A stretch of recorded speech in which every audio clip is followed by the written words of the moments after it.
Olá, pessoal! Me chamo Natana, sou psicóloga e nessa série de vídeos nós estamos falando sobre transtornos mentais, especialmente fazendo uma relação deles com os fundamentos, as preconizações da terapia do esquema, que estuda principalmente as bases dos transtornos, a origem deles, quais necessidades emocionais na vida das pessoas não foram adequadamente supridas e que levaram, muitas vezes, influenciaram o desenvolvimento de determinados transtornos mentais. E eu quero falar hoje para vocês sobre dois transtornos que muitas vezes se relacionam inclusive a nível de química esquemática, que é um conceito que também a gente estuda dentro da terapia do esquema, que basicamente é a nossa atração de uma maneira muitas vezes disfuncional, que visa alimentar inconscientemente nossos esquemas e que é bastante relevante quando a gente pensa nas escolhas amorosas. A gente vai falar do transtorno borderline versus transtorno narcisista, especialmente quando uma pessoa, seja com o transtorno ou seja com traços borderline versus traços narcisistas, acabam se encontrando e formando um relacionamento. O que acontece?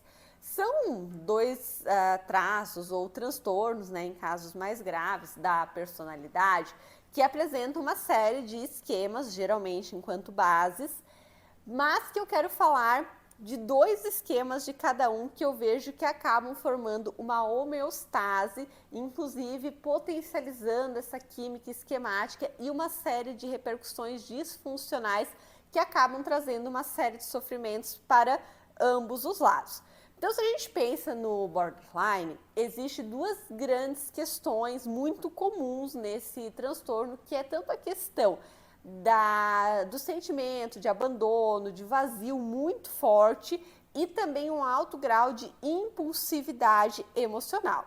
E no narcisista, a gente muitas vezes vê esquemas muito ligados à defectividade, à privação emocional, ou seja, essa pessoa muitas vezes ela não foi compreendida, validada, valorizada emocionalmente por pessoas referências, ela não teve uma base de apego seguro na vida dela. E a maneira que ela aprendeu muitas vezes a se proteger disso foi por meio do arrogo, da grandiosidade, que é outro esquema muito característico no narcisismo. E como que esses esquemas se relacionam? Muitas vezes o abandono, que é muito sentido no caso borderline, né, que faz a pessoa muitas vezes, né, inclusive relatar esse sentimento muito intenso de vazio, ele acaba sendo ativador, no caso do narcisista, da questão vinculada ao arrogo, no sentido de que, né, essa pessoa ela se sente muito desamparada, então ela é uma pessoa que eu vou conseguir controlar, eu vou conseguir estar ali no centro porque ela precisa muito de mim. Então a pessoa ela tá ali muito na carência e ela acaba se submetendo a muitas coisas que acabam reforçando o esquema de grandiosidade, de controle por parte do narcisista. Mas também acontece um outro fenômeno muito típico, muito comum, que é pensando no esquema de privação emocional, geralmente comum ao narcisismo, de defectividade, que faz a pessoa ter uma inabilidade muito grande de lidar com as emoções.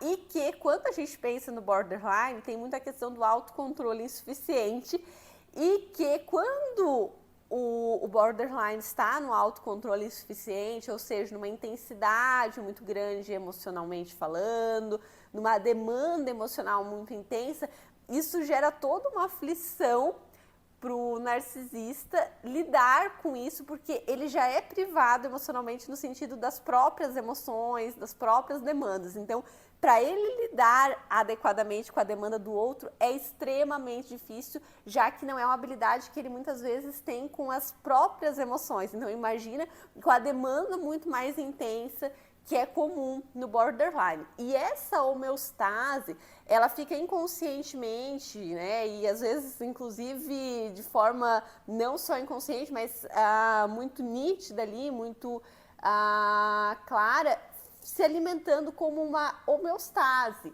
Um desafio realmente que um esquema vai gerando no outro, um esquema vai ativando o outro, e dessa forma o relacionamento ele fica se auto-reforçando de formas bastante disfuncionais e pouco supridoras emocionalmente, ou seja, ambos ficam se ativando em seus esquemas desadaptativos, disfuncionais, e não contribuem realmente com o suprimento das necessidades emocionais um do outro. Então, uma questão extremamente importante nesses casos, especialmente no contexto terapêutico, é que a gente aprenda a, muitas vezes, usar estratégias e tentar o máximo possível interromper essa homeostase, essa retroalimentação disfuncional que um esquema vai levando ao outro e vai dificultando ainda mais as questões emocionais para ambos os lados. Tá bom, gente? Espero que auxilie vocês e até o próximo vídeo.